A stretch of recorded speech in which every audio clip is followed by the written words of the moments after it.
গত কয়েকদিন যাবৎ প্রচুর শীত, যার কারণে হচ্ছে আসলে চাটা সবসময় মানুষের খুবই জরুরি একটা বিষয় শীতের মধ্যে। যার কারণে হচ্ছে মানিকের দোকানে আসলাম চা খাওয়ার জন্য। সেখানকার দুধ চাটা আসলে খুবই ভালো হয়।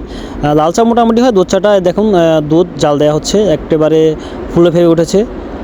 আর জেনারেলি আসলে মানিকের দোকানের চাটা আমার এখানে বেশি খাওয়া হয়, যেহেতু এই বাজারে নাটিয়াপাড়া বাজারে আমার হচ্ছে দোকান, সেদিক থেকে এখানে আসাটা সবচেয়ে বেশি হয়। আর ওর চাটা একটু ভালো হয়। লাল চা যদি খাওয়া হয় না, যদি এখানে লাল চা বানানো হচ্ছে, আসলে লাল চাটা আমি সচরাচর আমি এখন পর্যন্ত একবার খেয়েছিলাম ওর এখান থেকে, মোটামুটি আছে ভালো। তবে দুধ চাটা সবচেয়ে বেশি ভালো হয়, যেহেতু ওর চায়ের বানানোর একটু ধরনটা আশেপাশের দোকান থেকে একটু অন্যরকম। ও সরাসরি যেটা করে কি, যে হচ্ছে চিনি এবং হচ্ছে দুধ সহ একবারে জাল করে আলাদা। যার জন্য যাবেন আপনি 2 কাপ চা খাবেন, আপনার জন্য আলাদাভাবে 2 কাপের জন্য জাল দেবে এবং জাল দিয়ে আপনার জন্য হচ্ছে চাটা বানিয়ে দেবে। এরকম না যে জাল দিয়ে আছে সেখান থেকে আপনাকে কিছু দিল এবং হচ্ছে আপনাকে খাওয়াই দিল। তবে চাটা দেখুন শর্টটা কীরকম শর্টটা পড়ে আছে, এখানে সরও বিক্রি করে আবার। তবে ওর চা ধরনের বানানোর স্টাইলটা একটু অন্যরকম। এভাবে আসলেও আমরা ওয়ান টাইম কাপে এখানে খাওয়া হয়।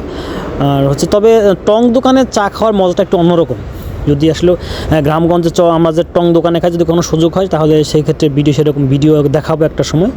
আর হচ্ছে ওর চা, আমি যদি চিনি বেশি খাই তাই সবসময় একটু চিনি একটু বেশি নিই। ও জানা আছে যে আমি একটু চিনি বেশি খাই, সবসময় আমি আসলে আগে চিনি দিয়ে নেই, অথবা অন্য কেউ যদি আসে আমার দোকান থেকে চা বানানোর জন্য, ও চিনি বেশি দিয়েই দেয়।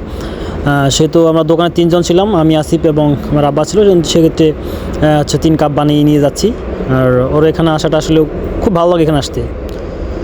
আর হচ্ছে ওর দোকানটা এরকমভাবে সাজানো, নিচে বসারও জায়গা আছে, এখানে অনেকে বসে খেয়ে যায়। এখানে পিঠা টিঠা সবই তৈরি করা হয়, যেমন সন্ধ্যার সময়, রাত্রিবেলা, শীতের দিন অনেকে আসে চা খাওয়ার জন্য। খুব ভালো মন মানসিকতার ছেলে। হচ্ছে মানিক আমার বন্ধু, খুব ভালো চা বানায়। মাঝে মধ্যে এখানে আসি চা খাওয়ার জন্যে। আর হচ্ছে ওর চাটা আসলেও অন্য কিছু আর পারুক আর না পারুক, চাটা খুব ভালো হয় ভাই। এটা হচ্ছে যদি আসতে পারেন নাটিয়াপাড়া বাজারে প্রবান কোচিংয়ের সাথেই চার দোকান মানিকের। অসাধারণ চার সাথে অনেক কিছুই আছে, এই যে চানাচুর বানায়, পিঠাও আছে, তারপরে হচ্ছে ঝালমুড়ি, সবই আছে এখানে। ঠিক আছে, ধন্যবাদ ভিডিওটি দেখার জন্য। সবাই ভালো থাকবেন। আসসালামু আলাইকুম।